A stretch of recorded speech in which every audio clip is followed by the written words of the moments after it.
What's up and good morning, guys. Welcome back to another video. This is part, I think, 14, 15 of the restaurant build project. Now, yesterday our drywall homies came and finished up shaft liner wall number 3, I guess at this point. The mudder is gonna show up today. He's gonna finish that wall and then mud this wall right here. Got us a big delivery right now though of all the lumber for the upper deck that's gonna go right there. And you're probably looking at that thinking right up, how the heck are you gonna, like, is that really gonna work with a deck up there? Sure hope so. Alrighty, let's see. We got us a lumber drop.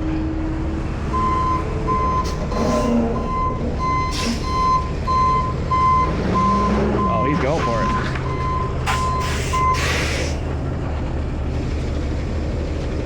Gonna put it right through the hood of this Prius.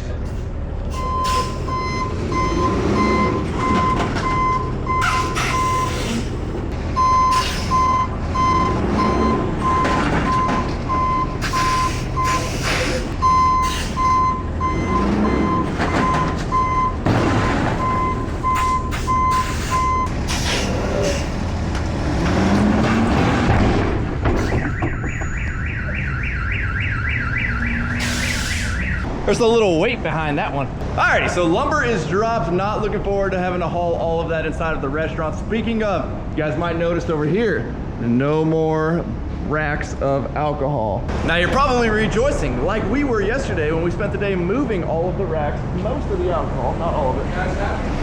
That's perfect, yeah, thank you. However, we got 2 full racks over there fully stocked. The other 2 racks are next to it. We have bolted everything to the ceilings, to the walls. I mean, everything is bolted together. And then the owner came over and told us at the end of the day, apparently the FDA considers alcohol bottles as food, to where like they need to have FRP or some type of coating on the wall. They can't just have the exposed block wall on the other side. Which, after spending a whole day with 4 of us moving alcohol and not even being able to complete it, that sucks. Because that means all the alcohol has to come back off the shelves over there. Again, there's 2 full shelves of alcohol. And we got to pull all the racking away from the wall so somebody can get back there and put either FRP, which is like that plasticky stuff you see on the like public bathroom stalls, or like coat the wall in some type of, I guess, food grade paint or sealant or whatever. And while I hate doing things twice, and that's really annoying and bad, the worst part is we still have a bunch of crap over here. We got all of that alcohol. We've got all of this. We've got all of this. We've got a wheelbarrow full. We've got a shopping cart full. And we still need, like, we need to bring all that lumber you just saw get dropped inside the building. Can't just leave it out there. Oh man, we got to take these off.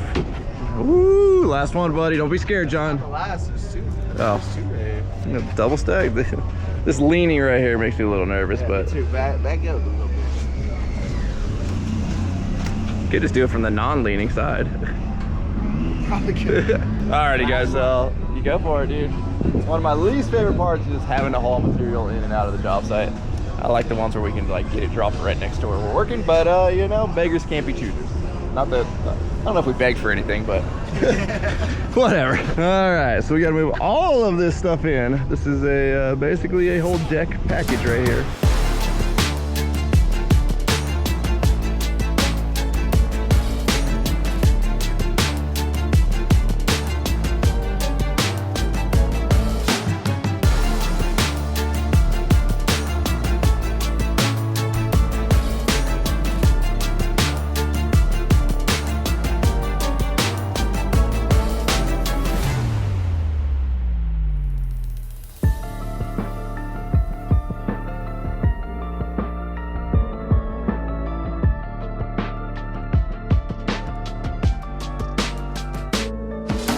Well, it wasn't the most fun thing that we have done so far on this job, but we've got the massive amount of lumber brought inside. We've got the mudder and taper over there, getting that wall all nice and done up. And then we've got Swampy over here getting the latest edition, a tramp stamp, tribal tramp stamp, courtesy of one David, beautiful artist here. Courtesy of One Love. That we're talking about getting a toilet set up in here so we can actually have like our own nice bathroom. And well, Dave wanted to replicate what it would be like if we just pooped in the hole. And you can see the crime scene that happened here. Yes, we are children. Oh, dude, I would let you tattoo that on me right now, buddy. You got some talent. You got angry. I wouldn't blame you for getting angry. What the fuck is that? So, we're doing our 2 walls, right? Because you gotta be food grade. Let's just look at the rest of the place over here. Just take a quick little gander. This entire building is exposed block. Everywhere, next to everything stored. I don't even know what that is. Dude, I miss this stuff, man. The old I used marble to- stuff. When I make concrete countertops, I'd make it out of this stuff. Gotcha. Yeah. That's good stuff you can't get it anymore, though. The asbestos. Now you want to do a good job. Yeah, dude, get it all over the bottle. Cause look, But actually, I'm look, dude, look, pegboard, see? naked wall behind it. Ultra safe. Ultra safe. Pegboard? Look, dude, look, clean, white and clean back there, dude. You know why the sink is here? Because they were trying to Clean. sell jerky from one of those tong things, and they were like, "Hey, you got one of those tong things? You need a 3-compartment sink." And Simon was like, "Bro, what if I just throw the jerky away?" And they were like, You're busted. "Yeah." Too late. Too late. Yeah, too late. That's right. And so now there's a 3-compartment sink right there. And we don't sell that jerky no more. That's right, both. Paint the block, bro. Paint the block. I'm gonna paint this whole. Hey, John, when you're going though, don't stop. I'm just gonna keep. See how it keeps going? Yeah, just keep going until you get to the front. Okay. Now, I know what you guys are thinking. You guys are crazy for going over there and actually painting the wall. Because at this point, we believe the owner is just being super petty. And it's kind of like, hey, you guys disrupted my business and doing all of my online liquor sales. So I'm gonna just keep like nitpicking little things like wanting that wall painted because the FDA is gonna come, health inspector is gonna come inspect me, when every other wall in there is just bare block exactly like the other side of this wall. But it's one of those things, we're gonna be neighbors working here for a long time. We buy all of our snacks there. Like, we get paid to continue to do all of this stuff. So it's not like we're out, it's just annoying, but it's getting kind of better friends than enemies, right? So, all right, we'll do your little pettiness. We'll paint your walls white if that's what makes you happy. It's all just part of the business, right? There's a lot of politics that go into stuff like this, especially when you disrupt like a neighborhood. I mean, we're actually really clean and quiet, but like, you know, we're tearing down some pretty massive walls on a building. It could be worse. Just gonna grab this ladder, get out of here with. I wouldn't put them up there. They gotta come back down. We gotta make new shelves. Oh, serious? Yeah, they go all the way to the wall. No way. Yep. Or just put them on that, or do you need that cart? Look out, no, that one, no. Yeah, maybe put them on there. We were doing good. John was already getting that painted. It was looking great. We were gonna close the deal. We were gonna move all the bottles that were on those 2 shelves to the empty 2 shelves. And then we would have painted that side and started moving stuff over. But then we just got told that we need to make new shelves, like new shelf tops, because those old shelves don't go all the way to the wall anymore because the actual dimension of these block as opposed to the old brick that this wall was made out of, it's different. So where those shelves butt up against the wall, there's still a gap of about that big, which made me nervous. I get it. Yeah, so now we're gonna have to make plywood shelves, 1 million of them, that sit on top of that wire racking. And I'm sure we're gonna have to paint it because, I mean, can't have plywood, I'm assuming, as shelving because it's not cleanable and it's not sealed. So we're not gonna do that today. We're over it. We're gonna call it quits for the day. There's a lot of lumber to move. It's like 90 degrees outside.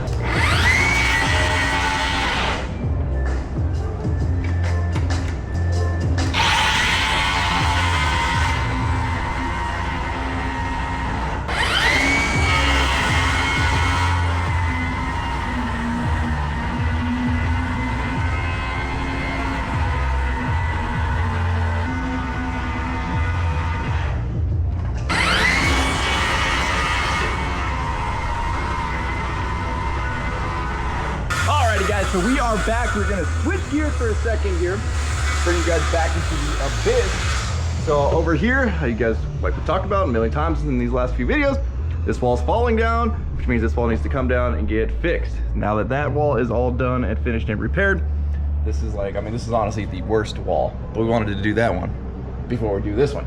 So Dave and Brandon are up on the roof right now. They're actually gonna be cutting the roof to separate it from this block wall right here. That way, obviously, we go to tear it down, we don't end up bringing the building down with us. So this temporary wall is basically gonna hold the roof up, kind of like we did on the liquor store side of things, but this one is a lot more crucial. We aren't leaving any portion of this old wall. Whereas over there, we still had the concrete columns that were holding kind of a concrete beam going across. So first things first though, we just made a couple little pieces right here just so we can seal this up completely once we're done working back here.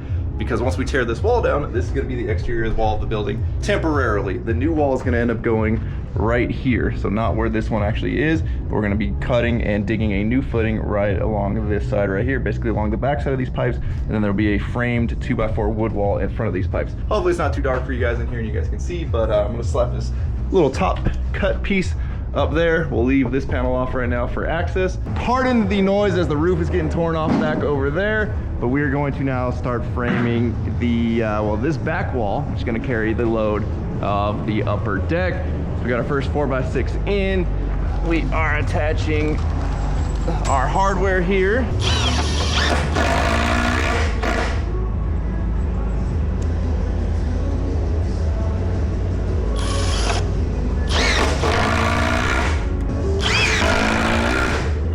Now, because as you guys know, in this building, the floors are super out of level, and we can't really, and we want to make sure that our upper deck is level.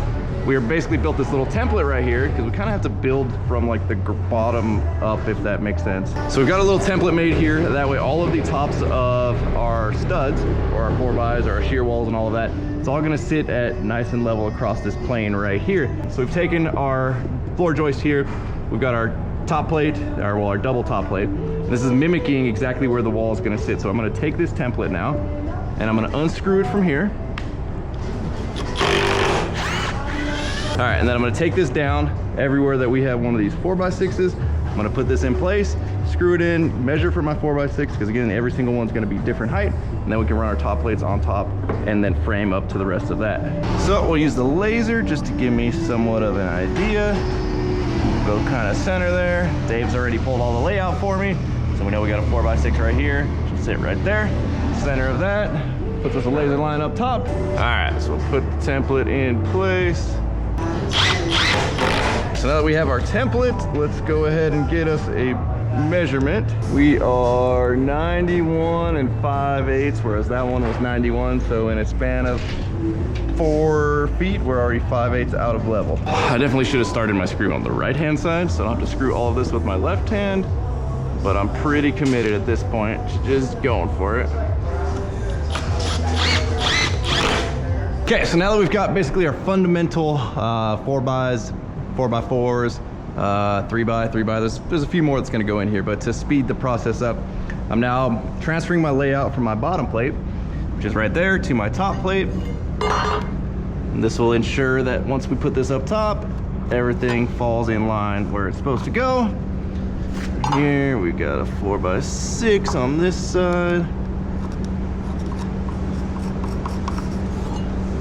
3x4 over here.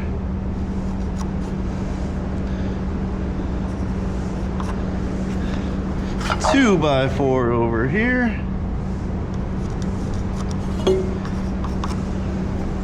And we butt the wall there with our 3x. I'm not even gonna, well, I guess we should probably mark it, so we have somewhat of an idea.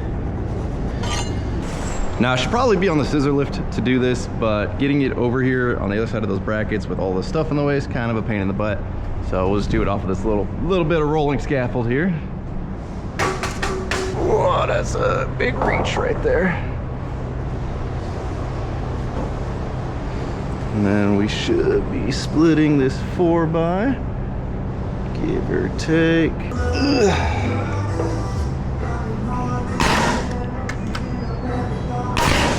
All right. Not too bad, dude. Not too bad, dude. So I think what's going on here is this top plate has quite the twist in it at the end here, or maybe it's the other way.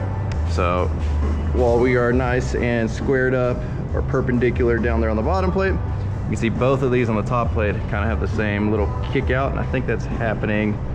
I mean, it could be the bottom plate. Those bottom plates are pretty jacked up. That's what I was looking for, man.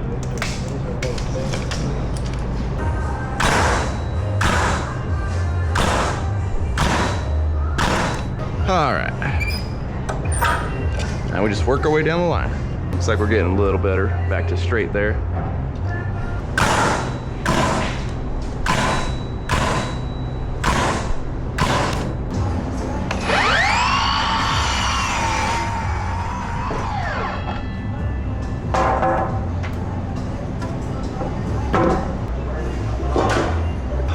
Alrighty guys, so for this plate, we're gonna end up running it long. We got a notch for this column right here.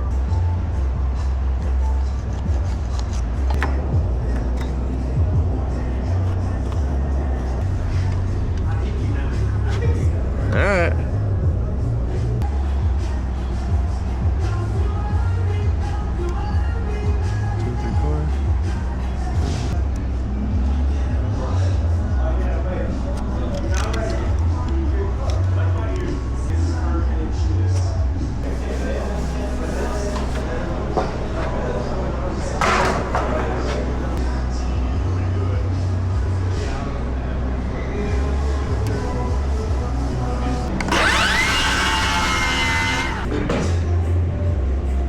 Let's see if she fits.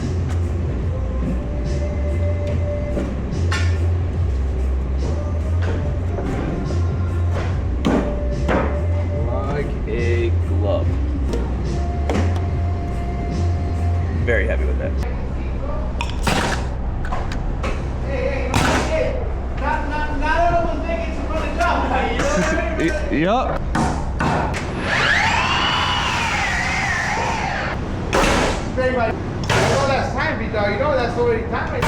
So the drywall mudder stopped by real quick to throw another coat and kind of doctor up that wall. When we slapped that drywall on, John went ahead and mudded and taped that stuff, and he's not exactly a professional drywall guy, so it looks a lot better now. We got a nice clean corner because this corner is going to be exposed all the way up till about here, where our new wall is going to come up.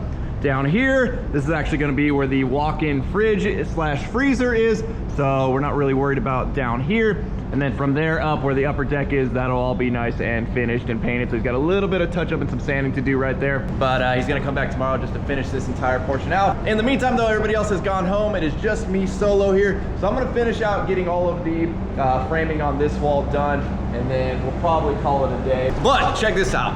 Brandon freaking rocked it. I mean, he had the roof disconnected and like off in record time today. I should have showed it, but I was busy over here. So let me take you guys. Well, I can't really fit through this opening, but you guys can see, yeah, we're fully disconnected right there, and you see daylight, which is awesome. So that means we are ready to tear down this exterior wall. Let me take you guys outside, and let me tell y'all, this stuff is disgusting. There's so much termite poop, and yeah. I was in there while he started cutting. I had to get out. My allergies were not happy. Well, I was gonna show you guys from here, but you really can't see anything from here. And I don't really feel like bringing a ladder over to go up there, but just trust me, you know, look at, we're all completely separated. All the rafters coming over into this wall. This wall, I mean, essentially right now, the entire roof is sitting on this temporary wall that we put in right here. It's a good sign. We haven't seen anything shift today. And that's one of the reasons we have all of these straps right here, because if you look up at this truss, the truss was already leaning before any of this started, right? At some point, this entire building kind of shifted a little bit that way. That's why on day one, we put all the temporary bracing on that exterior block wall. And then later on, we ended up adding just these straps, just to take that little extra, like, off of it, right? I mean, if you have a piece of wood and it's leaning to about there, it doesn't take much to hold it in place. So it's not like we need, you know, 100,000 pounds of force holding it in place. We just need enough to not let it go past that point to where you start to need all of that weight. I already went ahead and measured all of these. Grab the lumber, bring it over, cut it, boom, boom, boom, boom, boom. Should be done pretty quick. First one, 91 1/4.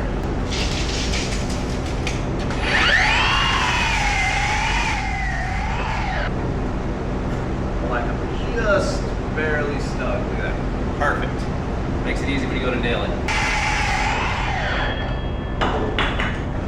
Now, not only does this framing get inspected by the standard city inspector, but this wall and the other shear wall over there actually gets a special inspection. What that is a private inspector or a private inspection company that you hire to come out, and they are much more detailed, and depending on like the type of work that they're doing, they have the specialized equipment to do certain testing. Like say you're doing concrete tests, they can do compression testing on concrete, they can do x-rays, they can do all kinds of like bounce tests and a bunch of other stuff. Same with like the framing world. So although I am not a framer by trade, at this point, I really don't know what I am by trade. I spent many, many years doing concrete, grading, form setting, rebar, all of that stuff. That was like how I got my starting construction. Then I got my general contractor's license. Rolling with Dave is where I got actually most of my framing experience. But that being said though, I feel like having your framing inspected by a special inspector and passing, I mean we haven't passed yet, but everything else here has passed and done well.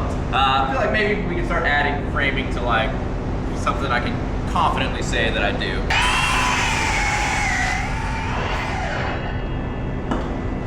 91 3/4, and then we get a 4x6 right next to her. Oh, wow, that's a good fit.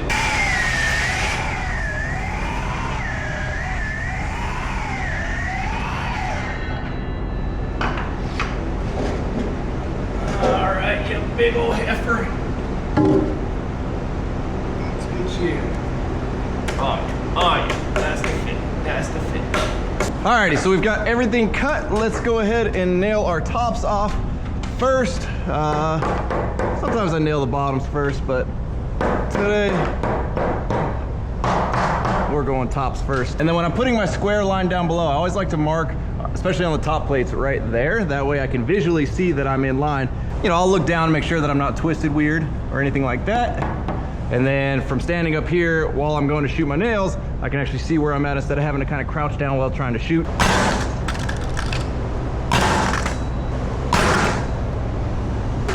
Now, unfortunately, it's kind of weird how we're gonna have to build this. So obviously we have our floor joists, our TJIs over there, and those are gonna sit right here. And well, normally you would build the walls first, you'd throw the joists up here and you kind of stand them up, boom, boom, boom, boom, boom, attach your hardware, you're good to go. Well, for these, we're sandwiched in between here, and same with the front. Once we build that front wall, we're gonna be sandwiched in between. So if we try to stand these up, they're not gonna wanna stand up inside. So we're almost gonna have to shimmy them in this way, and we're actually gonna leave out the top plate till we get all of them set inside of here, and then we'll use the scissor lift to pick up a couple sections at a time, and we're gonna jam the top plate in between here. You know, it's kind of an odd way we're gonna have to do it, but I think it's gonna be the best and easiest way. Some of you are probably watching this being like, yo, that's dumb, but you know, we're gonna give it a shot.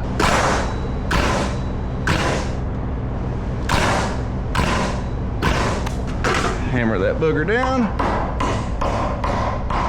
Rebar's a little trapped back there.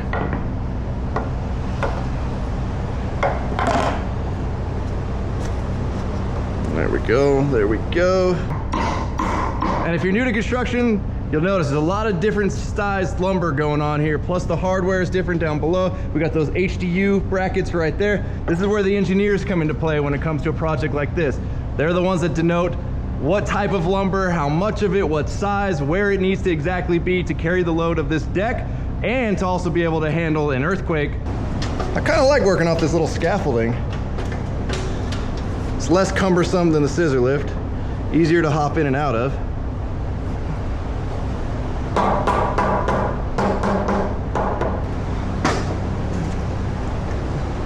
Now, somebody commented a while ago that I should be wearing tool bags, and I spent a lot of time back in the day. No, that was a bad spot. We'll get one closer to the edge. There we go. Back when I was younger, I wore full tool bags when I was doing a lot of concrete forming. The problem is I've never had a body that can hold up tool bags. Apparently I don't have big hips. I mean, you guys see my pants don't ever stay up, right? Like, I'm just not built for things to stay on my hips, tool bags included. So then I had to wear suspenders, which like those are cumbersome. And then the tool bags, like nobody makes a tool belt that's meant for my size. So you gotta fold them in half like crazy to like shrink the belt up. You got all this extra flop and stuff coming off the belt. Then you throw the suspenders in the mix and it's super cumbersome. You're climbing in and out of footings, trying to climb over string lines. And you're just getting hooked on everything. I absolutely hated it, and I vowed I would never wear tool bags again. Don't like them, don't want nothing to do with them. It's just, it's not my style. Now, I do wish my shorts had a hammer loop. There are some shorts out there I might be purchasing, but we'll see about that later on. But in the meantime, I found this little booger right here, and you guys are probably gonna laugh at me because this is definitely like the homeowner special, but my biggest thing is just something to hold a hammer. And maybe a little bit of like screws or, you know, nails, whatever. So this was perfect. It was like $9 or 15 bucks on Amazon. I can tell you how much I hate tool bags. I really don't wear this as much as I should, but for what I do, it's really just a hammer loop, which is what I was after. It's not a horrible setup, but again, it's like everything that gets annoying at some point throughout the day. But when I'm up and down off the ladders and stuff, it is nice to have a little bit of a hammer in there. So if you guys are doing some projects around your house, it's not a bad little $10, $15 purchase. However, your square will fall out of it if you're constantly bending over it. But all right, now that we have the top all nailed off, let's go ahead and nail off our bottoms. Where's my mark? There we go. Now when I'm using a nail gun, even though we're about to go into a knot right now, so it might not work well. You can see my line right there. So I know when the nail fires out of the gun, it's gonna wanna shift the board that way. So if we look at our line right here, I'll actually set my piece past the line that way, so when it shoots, and you kind of get used to the gun and what it does. So let's just say I'm the nail gun right now, I shoot and I fire. Well, that was a little dramatic. All right, little fire. All right, let's try that again. Little fire, there we go, right to the line. So you always want to go a little bit further and let the nail gun hit it back to the line, because if you try and put it right on the line, the nail gun hits it, you end up, you know, over there.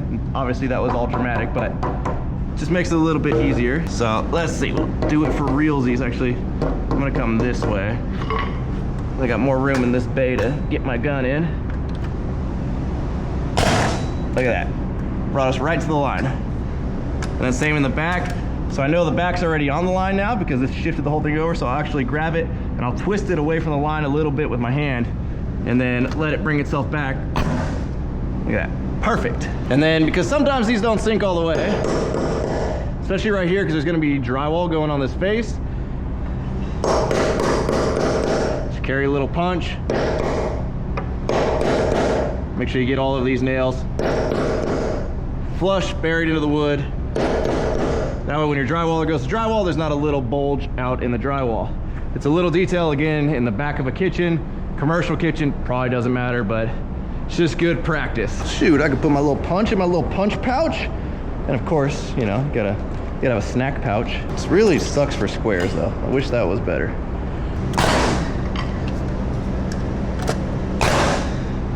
Go. 3x is on. This guy next. So these ones are always fun when they're a little loose like that. Then they really go wild when you're trying to set them. So we're just gonna guess what we got to compensate for. We're gonna call it right there. Oh, oh, oh. Right there. Oh, perfect. Be a little better if that nail actually sunk. There we go.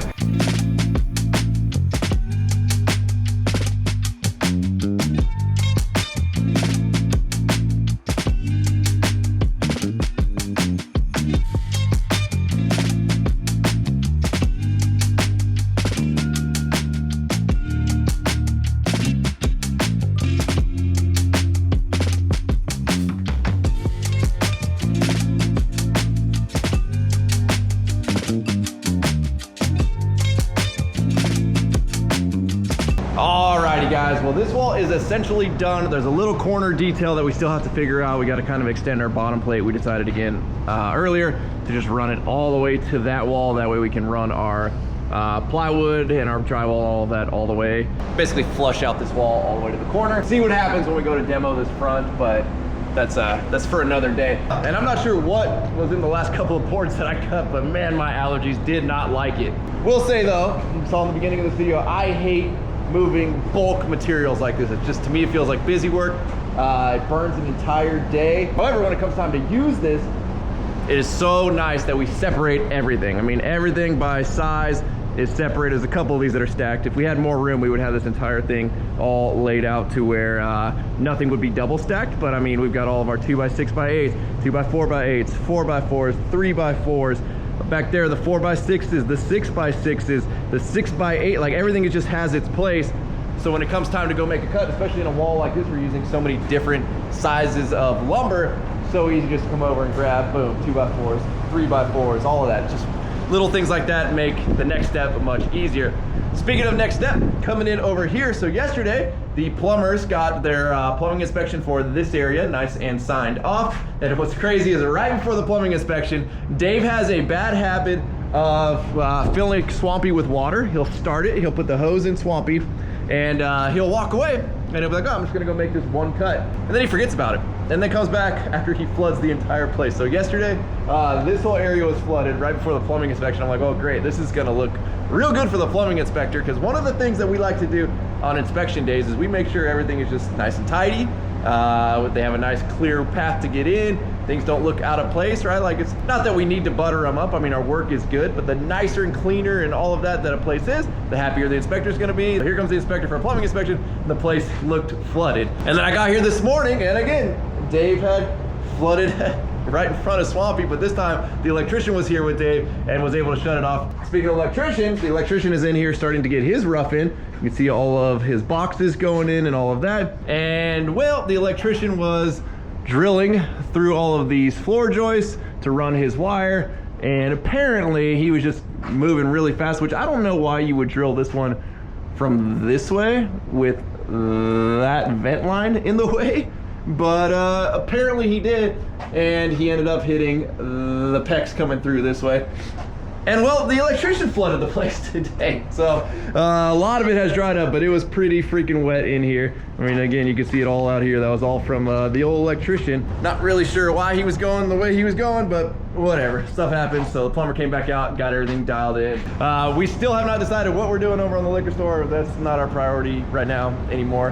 What's crazy is, the whole reason we moved all the stuff over here and we had it nice and displayed on shelves is because they have an e-commerce business where they sell liquor. So they need to be able to get to them, pick them, and all of that. So we're like, we're gonna make this easy for you guys. You guys can print out your orders over there. Your guy can walk over here. He can pick the orders off the shelf. You guys have your whole packing station and all of that. You guys saw us move it a couple of times to make sure that everything's set up just the way they need it. And I probably saw them over here like 3 times over the last however many months to grab a bottle off the shelf for an order. So we did a whole lot of that for nothing, which gets a little bit annoying, but whatever. Again, better to be friends than enemies when it's a long project like this, and the more we get along and the more they cooperate, the better. So we just have to take the punches sometimes. But as always, thank you guys so much for watching. If you're not subscribed already, please click the subscribe button now, that way you do not miss out on any future content. Don't forget to give this video a like, aka a thumbs up. Don't forget to check out workforapparel.com, because if there's anything you want in this life, you gotta be willing to work for it. You guys are the best. I'm out. Damn.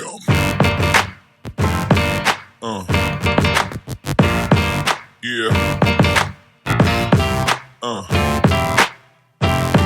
Yeah.